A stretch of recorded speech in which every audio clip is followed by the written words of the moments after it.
오늘 하나님 말씀은 신약 성경 데살로니가 전서 제3장입니다. 데살로니가 전서 제3장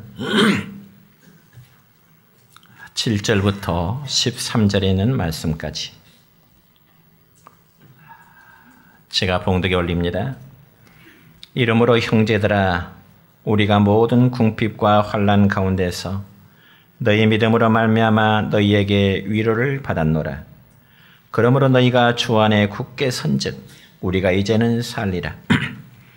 우리가 우리 하나님 앞에서 너희로 말미암아 모든 기쁨으로 기뻐하나니 너희를 위하여 능히 어떠한 감사로 하나님께 보답할까? 주야로 심히 간구함은 너희 얼굴을 보고 너희 믿음이 부족한 것을 보충하게 하려 함이라. 하나님 우리 아버지와 우리 주 예수는 우리 길을 너희에게로 갈 수 있게 하시오며 또 주께서 우리가 너희를 사랑함과 같이 너희도 피차간과 모든 사람에 대한 사랑이 더욱 많아 넘치게 하사 너희 마음을 굳건하게 하시고 우리 주 예수께서 그의 모든 성도와 함께 강림하실 때 하나님 우리 아버지 앞에서 거룩함에 흠이 없게 하시기를 원하노라. 아멘. 사랑과 축복의 메시지 나눕니다. 사랑하고 축복합니다. 사랑하고 축복합니다. 감사합니다. 오늘은 신약 성경 데살로니가 전서 3장 7절부터 13절에 있는 말씀을 중심해서 재림 신앙을 믿는 자세라는 제목으로 말씀을 선포하고자 합니다. 여러분, 오늘날 우리 사회가 정치, 경제적으로 매우 위기의 시대라고 말을 하고요.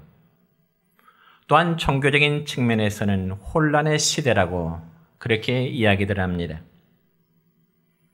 그래서 정치적으로는 좌파, 우파의 해묵은 이념 논쟁이 심화되고요.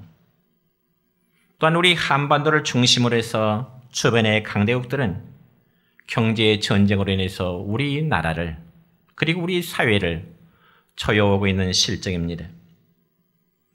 뿐만 아니라 종교적인 면에서도 보면은 소위 종교연합운동과 각종 이단들이 거짓을 진실양 포장해서 교회를 혼란하게 하고 더 나아가서는 건전한 우리들의 가정을 파괴하고 무너뜨리는 그러한 일들이 이루어지고 있습니다. 그러니 바로 우리 사회를 가리켜서 위기와 혼란의 시대라고 말할 수밖에 없는 바로 이 시대에 저와 여러분이 살아가고 있습니다. 그렇다면 과연 이처럼 위기와 혼란의 시대가 된 그 이유가 무엇일까요? 정치인들이 정치를 잘못하고 있기 때문일까요? 아니면 세계의 흐름 정세 때문일까요? 물론 그런 점도 있겠지만은 이러한 현상은 이미 우리 주님께서 세상 종말에 나타날 여러 가지의 징조들이 이루어져 가고 있는 그런 상황인 것입니다. 그렇다면 우리는 이러한 위기와 혼란의 시대에 과연 어떻게 살아가야 될까요? 특별히 우리는 하나님을 아버지로 모시며 예수님을 나의 구주로 고백하며 살아가는 거룩한 성도들입니다. 그래서 우리는 주님이 이 땅에 오심으로 인해서 그를 믿음으로 말미암아 죄와 사망의 법에서 우리는 구원받은 백성임을 우리는 믿게 되는 것입니다. 그렇다면 이제 우리가 과연 기다리는 것은 무엇일까요? 그것은 바로 세상 끝날에 다시 오실 주님의 재림을 기다리게 되는 것입니다. 그래서 요한계시록 22장 20절의 말씀을 보면은 이런 말씀이 기록됩니다. 시작. 내가 진실로 속히 오리라 하시거늘 아멘. 주 예수여 오시옵소서. 뿐만 아니라 고린도전서 16장 22절 하반절의 말씀 보면 우리 주여 오시옵소서. 그래서 여러분, 초대교회 성도들은 믿음의 형제들을 만날 때마다 항상 그들이 주고받는 인사가 우리 주여 오시옵소서. 헬라어로는 마라나타. 그들의 인사말로 나누면서 정말로 주님의 재림을 간절히 기다렸던 것입니다. 그러면 과연 우리가 주님의 재림을 기다려야 될 그 이유가 과연 무엇일까요? 그것은 바로 그분은 곧 우리의 소망이 되기 때문에 그렇습니다. 다시 오실 예수 그리스도는 우리의 소망이 되기 때문에 그렇습니다. 죽음의 소리를 살리는 소망이요, 우리의 영혼을 살리는 소망이 되는 것입니다. 그런데 문제는 많은 그리스도인들까지도 이 세상에서 천년 만년 영원히 살 것이라는 생각을 가지고 있다는 점입니다. 오늘 여기 같이 앉아서 예배드리는 우리의 모든 성도 여러분도 내가 내일 죽고 내년에 죽을 것이라고 생각하시는 분은 아마 한 분도 안 계실 것입니다. 오히려 우리는 모두가 나는 아직 멀었다고 생각하죠. 죽음의 문제는 나와는 전혀 상관이 없는 것처럼 그런 생각을 하기가 쉽습니다. 물론 저도 여러분이 오래오래 건강하게 사시기를 축복합니다. 그러나 우리 각자의 생명은 내가 원하는 만큼 마음대로 되지 않는 것이 곧 우리 각자의 현실입니다. 왜냐하면 인간의 생사화복은 바로 하나님의 손에 달려있기 때문에 그렇습니다. 믿습니까? 그래서 우리의 생명은 우리 마음대로 되지 않을 뿐만 아니라 우리는 어쩌면 이미 시한부의 인생을 살아가고 있는 것과 마찬가지입니다. 그래서 어떤 분은 앞으로 10년의 삶이 될 수도 있고 또 어떤 분은 이 10년의 삶이 남아있을지 생명의 문제만큼은 아무도 알 수 없는 하나님의 신비로운 계획입니다. 그럼에도 불구하고 나는 아직 건강하니까 혹은 나는 아직 젊으니까 그러면서 자기의 남은 생애가 아직도 무한할 것이라고 하는 그런 착각 속에 살아가는 사람들이 너무나 많다는 점입니다. 여러분, 제가 아는 어떤 후배의 젊은 목사님은 저녁에 일찍이 잠자리에 들었는데요. 그 목사님이 새벽에 일어나지를 않더라는 것입니다. 그래서 옆에 자던 사모님이 새벽 예배에 의해서 목사님을 흔들어 깨워봤지만은 일어나지를 않더라는 거지요. 왜요? 이미 세상을 떠났기 때문입니다. 여러분, 모든 사람들이 하는 말 가운데 죽음에는 순서가 없다고 말합니다. 절대의 진리입니다. 그렇기 때문에 우리 성도는 내 삶의 마지막과 주님 오심을 항상 맞이할 자세로 우리 그리스도인의 삶은 거기에 초점을 맞춰야 되는 것입니다. 왜냐하면 주님을 맞이한 일은 주님이 오시면 좋고 안 오셔도 별 지장이 없다고 막연한 생각으로 사는 것이 결코 아니기 때문에 그렇습니다. 여러분, 주님의 재림을 기다리는 성도는 죽음이 나와는 상관이 없다는 식으로 살아서는 안 되는 거죠. 저는 여러분에게 묻고 싶습니다. 여러분은 성경이 하나님의 말씀이심을 믿으십니까? 믿는다면 철저히 준비하셔야 됩니다. 왜냐하면 성경에 보면은 주님 재림이라는 약속의 말씀이 수없이도 많이 기록되어 있기 때문에 그렇습니다. 그러므로 성도는 주님의 재림을 잘 준비하는 것이 어쩌면 신앙생활을 잘 해가고 있다는 증거가 될 수 있습니다. 그렇다면 과연 주님의 재림을 우리는 어떻게 준비해야 될까요? 성경의 근거에서 첫 번째는 거룩함에 흠이 없어야 되는 것입니다. 여러분, 오늘 함께 읽었던 본문 13절의 말씀을 함께 읽습니다. 시작. 우리 주 예수께서 그의 모든 성도와 함께 강림하실 때 하나님 우리 아버지 앞에서 거룩함에 흠이 없게 하시기를 원하노라. 아멘. 여러분이 이 말씀 보면은 먼저 주님의 재림을 준비하며 살아가는 그리스도의 삶은 삶에 흠이 없도록 살아가도록 말씀합니다. 왜 그럴까요? 성도 각자의 몸은 하나님의 거룩한 성전이 되기 때문에 그렇습니다. 그럼 왜 우리의 몸이 하나님의 거룩한 성전이 될까요? 여러분 각자의 몸은 하나님의 거룩한 성전임을 믿으시기를 축원합니다. 왜 그럴까요? 그것은 바로 하나님의 거룩하신 영, 성령님께서 믿는 자의 마음속에 내주하고 계시기 때문에 그렇습니다. 여러분, 여기 내주한다는 말은 거룩하신 하나님의 영이 성도들의 마음속에 들어와 계신다고 하는 그러한 의미입니다. 여러분 각자의 마음속에 하나님의 거룩한 성령께서 머물러 계심을 믿으시기 축원합니다.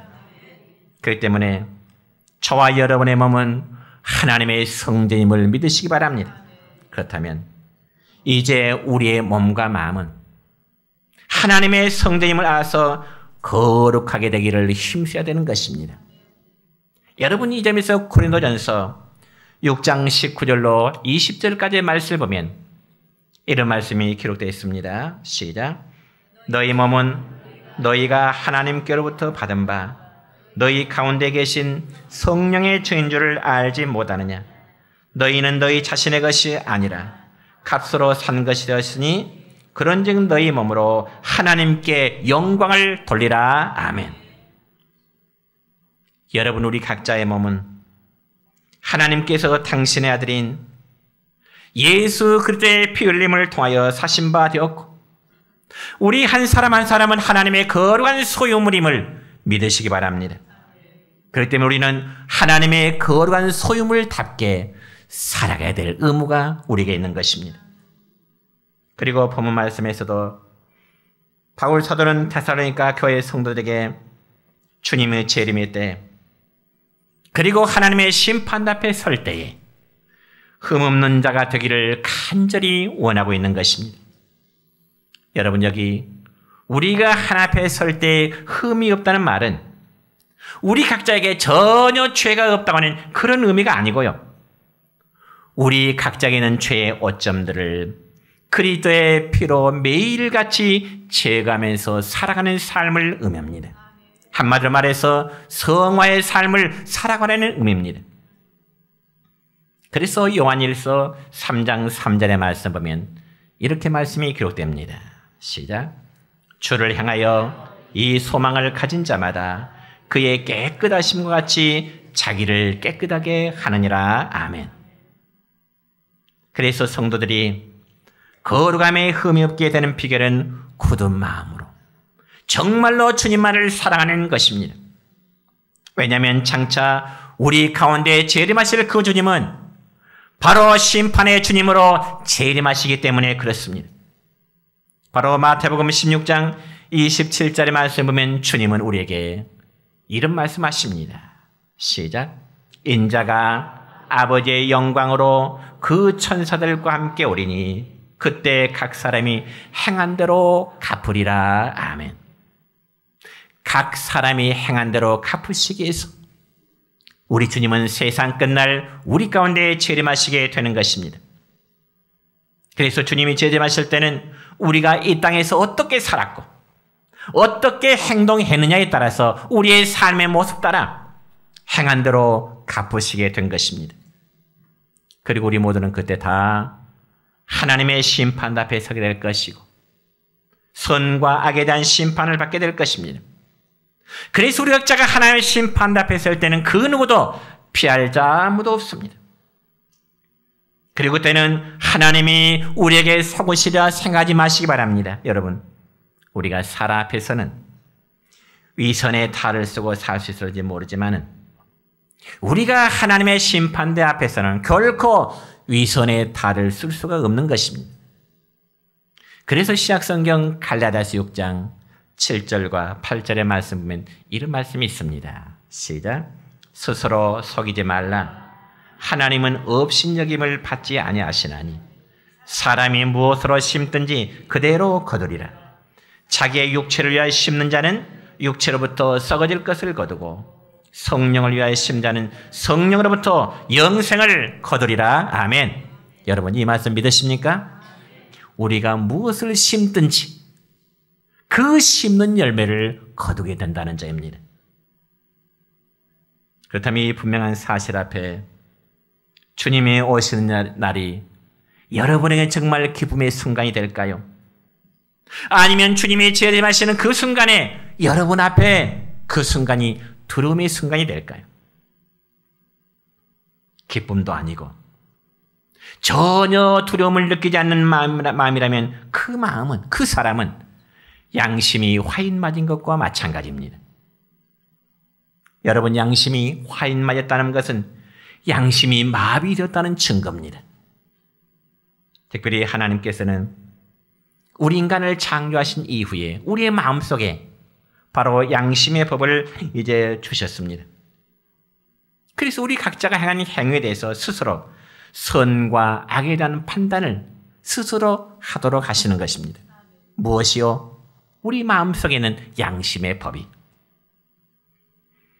그런데 양심의 법이 마비되었다면, 되어버렸다면 선과 악에 대한 분별을 전혀 할 수가 없게 되는 것입니다. 그래서 죄를 지어도요, 죄에 대한 양심의 가책을 느끼지를 못합니다. 죄의 심판자이신 주께서 다시금 재림하신다고 해도 재림이란 주님 앞에 두려움을 느끼지 않습니다.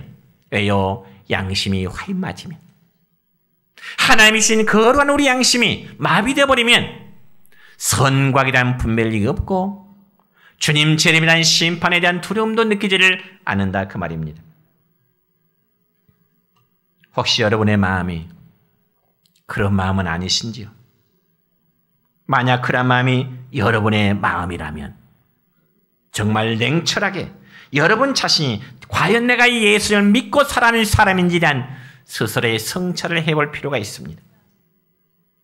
그러나 주님이 다시 오심에 대해서 정말로 두려운 마음이 있다면 그래도 우리 각자의 양심이 살아있다는 증거입니다.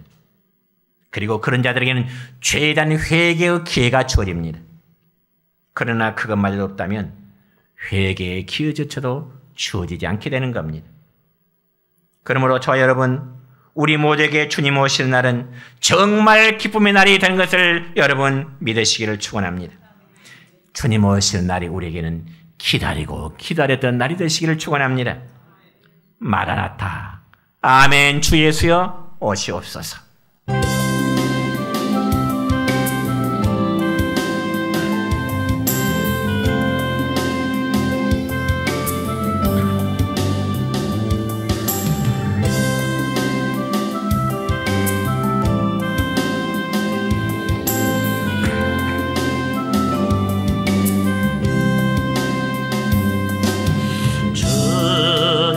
다시 오실 때까지 나는 이 길을 가리라.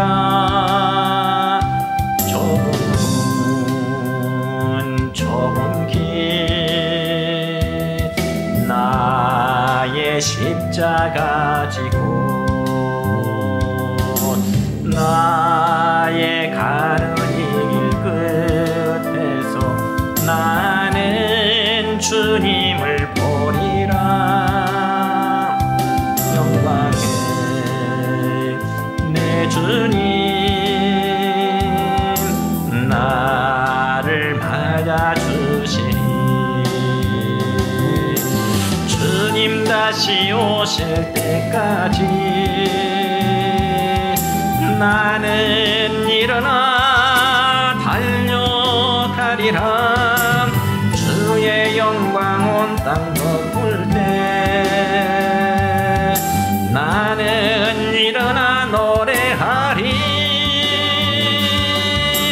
내 사모하는 주님 온 세상 구주시라.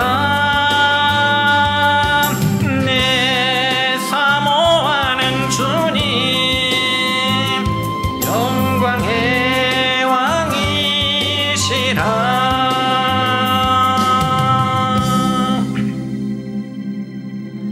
그러면 우리가 주님의 재림을 기다리면서 하나님 앞에서 거룩하게 살아갈 수 있는 삶의 비결이 과연 무엇일까요?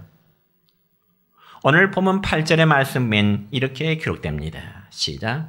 그러므로 너희가 주 안에 굳게 선즉 우리가 이제는 살리라. 아멘.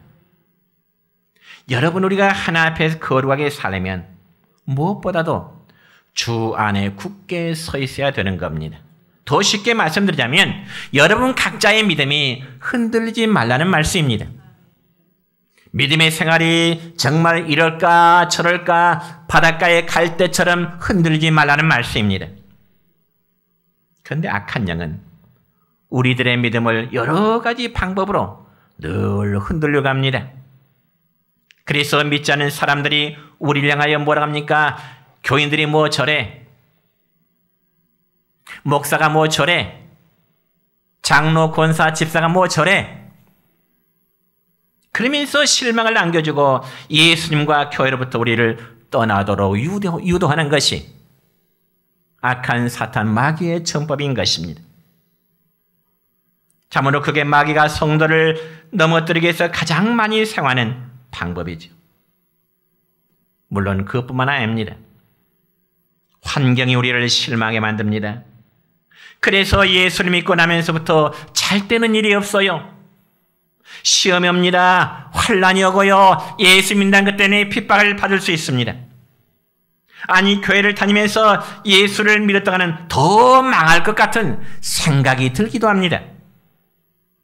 그래서 교회를 떠나 다시금 세상으로 돌아가 우상 숭배의 삶으로 돌아가는 경우들이 종종 있습니다. 그 외에도 마귀가 사용하는 방법은 너무 다양합니다. 어떻게요?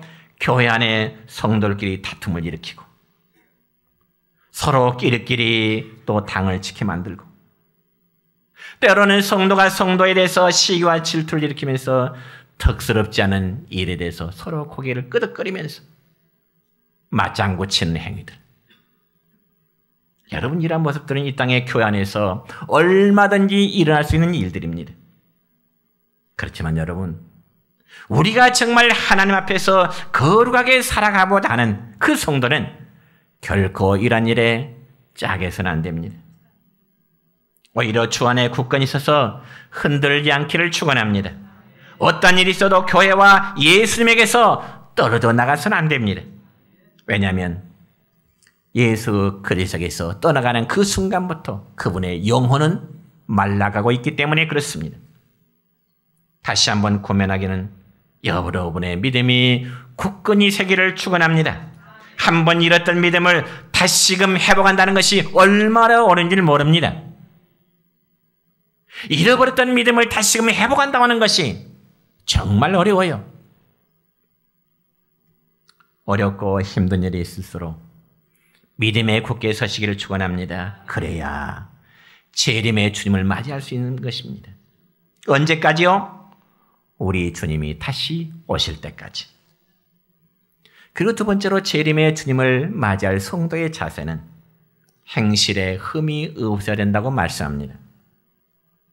여러분 다시 오실 주님을 고대하는 성도의 삶은 행실에 흠이 없어야 됩니다. 물론 우리가 하나 앞에 종교적으로나 도덕적으로 흠이 없다고 하는 것은 사실상 불가능한 일입니다. 우리가 무슨 재주로 하나님 앞에 흠이 없이 살아갈 수 있겠습니까? 불가능한 일입니다.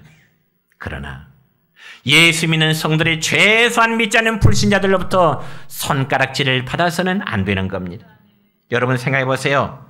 예수 믿는 우리 성도들이 세상 사람들에게 덕을 끼치지는 못할 망정 비난의 대상이 되어야 되겠습니까? 그럼에도 하나님께서는 믿음의 사람들에게 흠이 없다고 말씀하신 적이 있습니다. 여러분 창세기 6장 9절에 보니까 이런 말씀이 있네요. 시작. 노아는 의인이요 당대 완전한 자라. 하나님이 인정해요. 노아는 의인이고 당대 완전한 자라. 또한 욥기서 1장 1절의 말씀 볼까요? 시작. 우스 땅에 욥이라는 사람이 있었는데 그 사람은 온전하고 정직하여 하나님을 경외하며 악에서 떠난 자더라. 욥에 대해서도 하나님은 이렇게 인정하십니다. 온전하고 정직하고 하나님을 경외하고 악에서 떠난 자. 또한 사도행전 13장 22절의 말씀입니다. 시작. 내가 이 세 아들 다윗을 만나니 내 마음에 맞는 사람이라 내 뜻을 다 이루리라.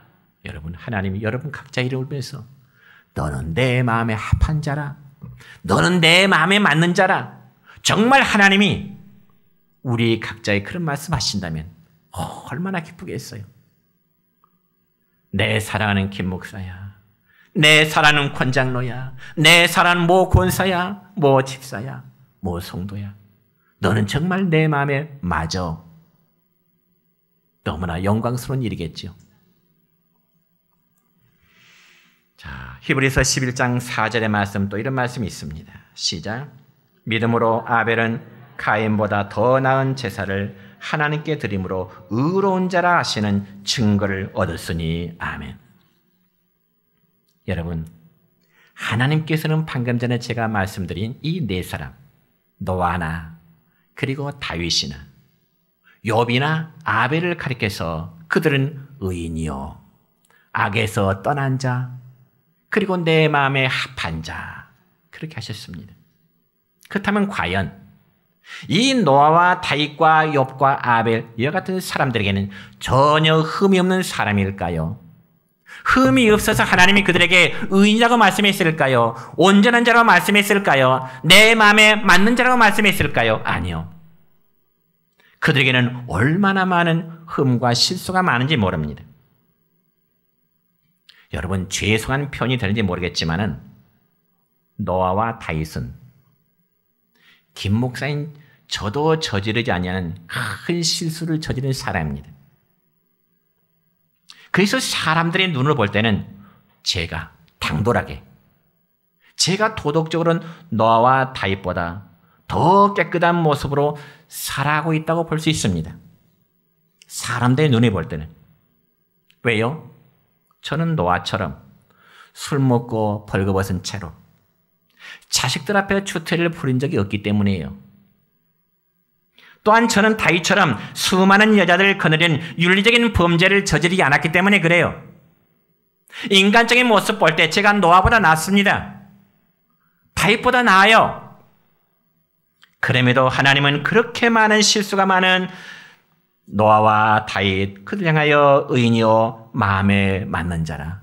왜 그랬을까요? 왜? 그것은 바로 자신들이 죄에 대한 진실한 고백이 있었기 때문에 그렇습니다. 자신들이 행한 죄에 대해서 정말 진실한 고백이 그들에게 있었기 때문에 그래요.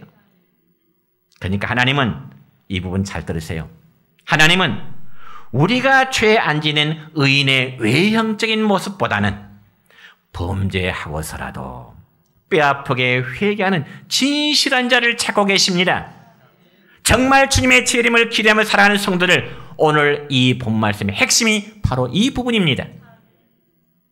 죄 안 지는 의인의 외형적인 모습보다는 우리가 연약해서 범죄하더라도 뼈아프게 회개하는 진실한 자를 하나님은 지금도 찾고 계심을 믿으시기 바랍니다. 그러므로 그러한 자에게서 하나 앞이라는 겸손함이 나오게 됩니다. 그리고 우리가 하나 앞에 흠없이 산다는 것은 역시 겸손하게 살아가는 자세를 말합니다. 성도 여러분, 우리 모두는 다 하나님의 자녀들입니다. 그래서 하나님의 자녀이면 하나님의 은혜를 알고 겸손해야 됩니다. 그런데 그것이 말처럼 쉽지는 않죠. 왜냐하면 하나님도 내 마음대로 해주시지 않으면 하나님이란 필요성을 느끼지 않으려고 하기 때문에 그렇습니다. 그래서 하나님은 내가 원하는 대로, 내가 이제 요구하는 대로 응답해 주셔야만 하나님을 하나님으로 인정하려고 하는 우리들의 모습입니다. 그러니 그런 마음속에 하나님을 사랑하고 주님을 사랑하는 마음을 가질 수가 없게 되는 겁니다. 저는 여러분에게 권합니다. 여러분, 하나님이 우리를 위해서 존재하심이 아니고요, 우리가 하나님을 위해서 존재한다는 그러한 의식을 가지시기 바랍니다. 그리할 때 겸손할 수 있고요, 그리할 때 순종할 수 있게 되는 것입니다. 여러분, 얼마 전에 TV에 보니까요, 조직폭력배 두목이 그 출소하는 광경을 잠깐 TV 화면에 보였습니다. 조폭의 두목이 감옥에 있다가 출소하는데요, 그 조폭의 두목이 출소하는 날 조직원들 수십 명이 그 교도소 앞길에서 새벽 2시부터 딱 양쪽 도열하고 있습니다. 자기의 두목이 감옥문이 열리면 밖으로 나오기를 준비하고 기다리고 있는 거예요. 양쪽 쫙 도열하고 있어요. 두 줄로. 그래서 한참 때 그 조직폭력 두목이 교도소 문을 열고 나오니까요. 그 조직원들이 쭉 두 줄로 서서 허리를 90도로 다 구부리면서 형님 하나같이 합창으로 하듯이 자기의 두목이 나오니까 토요일했던 그 조직원들이 90도로 허리를 구부리면서 형님 합창하듯이 그 가운데는 눈물을 흘리는 조직원도 있는 것도 잠시 보았습니다. 저는 그 모습을 보면서 느끼는 점이 있습니다. 조폭의 조직원들도 저렇게 자기의 두목을 위해서는 의리를 지키는데 나는 과연 내 삶의 주인이신 주님을 위해서는 정말 저렇게 사랑하고 저렇게 섬기고 있을까? 한번 그 순간 되돌아본 적이 있습니다. 그래서 로마서 14장 8절의 말씀 보면 믿음의 사도 바울은 자신의 신앙의 고백을 이렇게 고백합니다. 시작.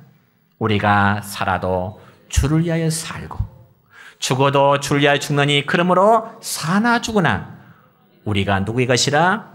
주의 것이라. 믿습니까? 예수 믿는 성도는 내가 내 것이 아니라 하나님의 소유물입니다. 살아도 주를 위해서 죽어도 주를 위해서. 그래서 필립보서 1장 또 21절의 말씀은 또 이렇지요. 시작. 내게 사는 것이 그리스도니 죽는 것도 유익함이라. 아멘. 내가 사는 것도 그리스도니 죽는 것도 유익하다. 여러분, 이 말은 바울이 그냥 장난삼아 해본 말이 아닙니다. 그냥 멋있게 해본 말이 아니라 그 말이죠. 그는 실제로 자기가 한 말처럼 자신의 삶을 그렇게 살아왔습니다.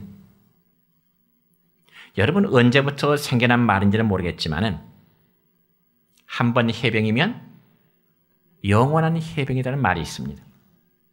참 멋진 말 같아요.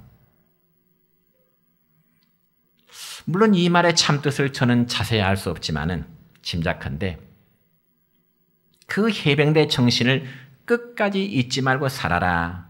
막 그런 뜻이 아닐까 생각합니다. 그렇다면 우리도 이제 고백해야 할 것이 있습니다. 한번 따라서 합시다. 한 번 그리스도인이면 영원한 그리스도인입니다. 한 번 성도이면 영원한 성도입니다. 믿습니까? 주님을 나의 구주로 고백한 우리는 영원한 그리스도인입니다. 그러니 믿음에 굳게 서시기를 바랍니다. 그리고 주님 오실 때까지 하나님 앞에 흠이 없는 성도로 살아가시기를 부단히 노력하는 저와 우리 내정교회 성도 여러분 되시기를 주님의 이름으로 축원합니다.